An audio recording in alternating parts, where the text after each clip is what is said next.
du test concernant la ViewSonic ViewPad 7X. Donc là, on va vous parler de toute la partie multimédia de cette tablette. Entre autres, on va analyser la partie e-book, la partie surf sur Internet, l'audio et la vidéo.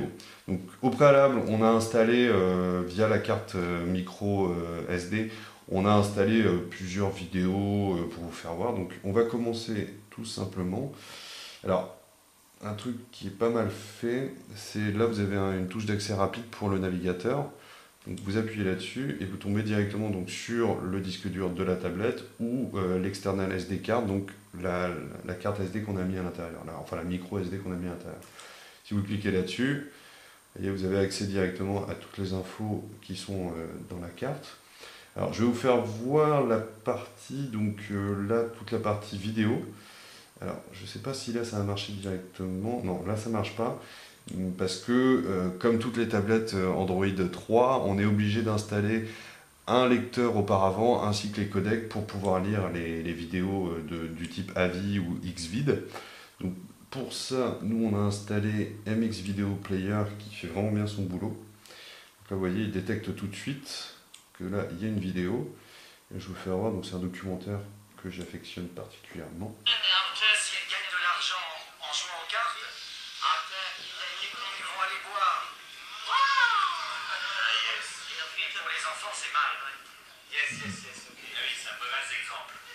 Je diminue un peu le son.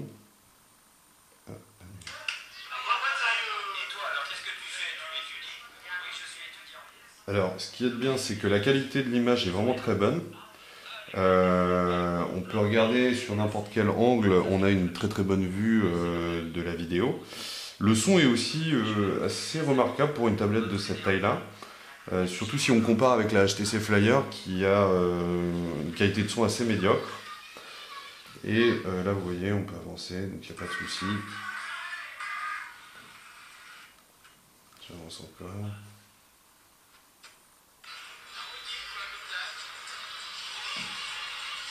Et voilà, vous voyez, ça marche très très bien. Alors, je vais vous faire voir maintenant tout ce qui est, hop, on retourne dessus, tout ce qui est audio là-dedans. Donc, boum, on va lancer. Ça, c'est une application aussi que nous on utilise régulièrement. C'est Winamp, célèbre sur les ordinateurs portables. Attendez, je vais juste lancer. D'abord, je vais aller me balader là-dedans. Zoup, dans le navigateur, external, et donc musique. Alors, je vais vous lancer.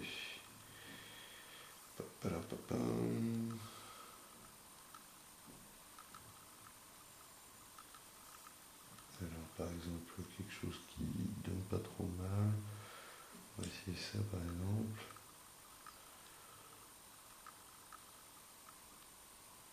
Alors, avec Winamp.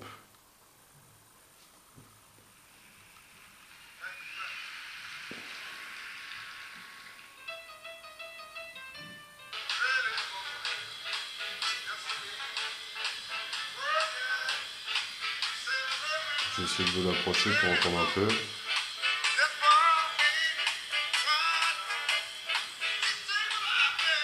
Le son est pas mal. Il n'est pas surpuissant, mais ça va, ça fait son boulot, quoi. Hop, je vais continuer après sur la partie e-book et journaux. Donc on a loadé que des e-books qui étaient au format PDF. Et ça a été un peu une belle surprise quand on a essayé. Alors je vais vous faire voir sur par exemple Marianne.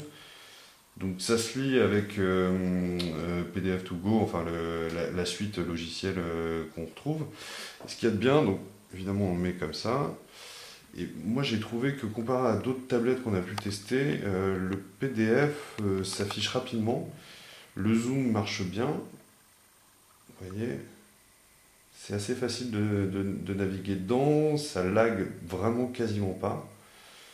C'est quelque chose, moi j'ai trouvé ça vraiment très très agréable. Enfin, c'est une des tablettes qui m'a vraiment le plus séduit sur la manière de lire quelque chose. J'ai trouvé ça vraiment bien vu. Et par exemple, là, on peut zoomer sans problème, ça marche très très bien. Je vais vous faire voir avec un autre qu'on a téléchargé, donc Géo. Vous voyez, c'est hyper rapide.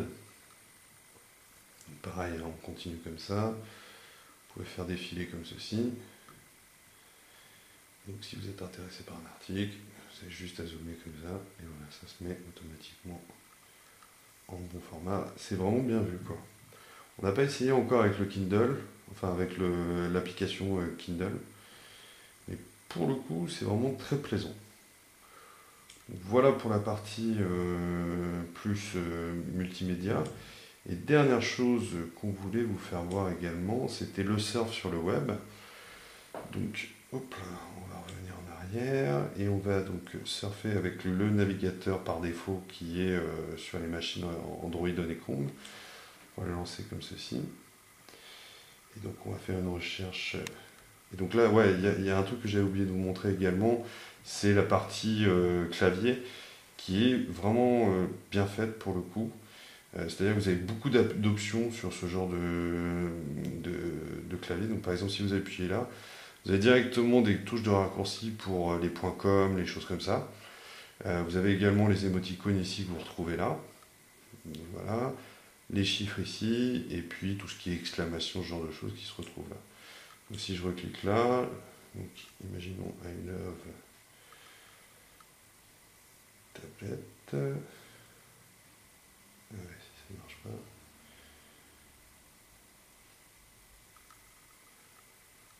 Hop.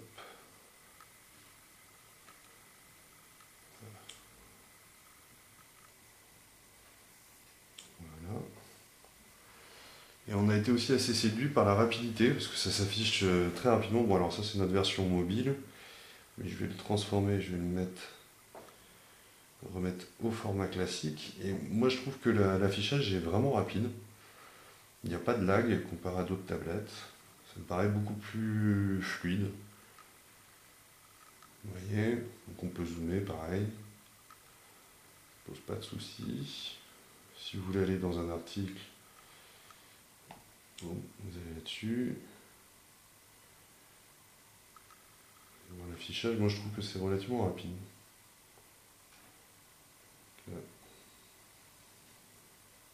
vous voyez. On peut zoomer sans problème. Transformer au format comme ceci. Donc là vous avez une vue beaucoup plus vaste. Pareil, vous pouvez toujours zoomer comme ceci.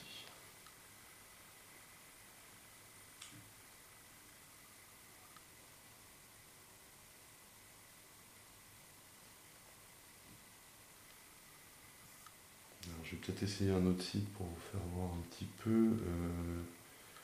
On va essayer Le Monde, tiens.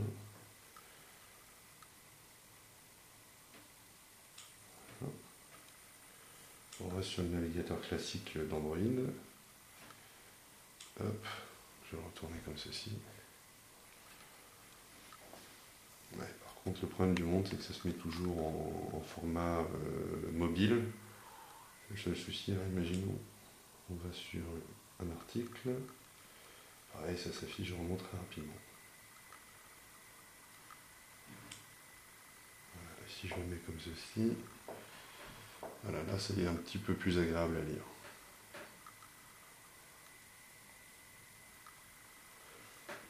Voilà pour la partie multimédia sur la tablette ViewSonic ViewPad 7X.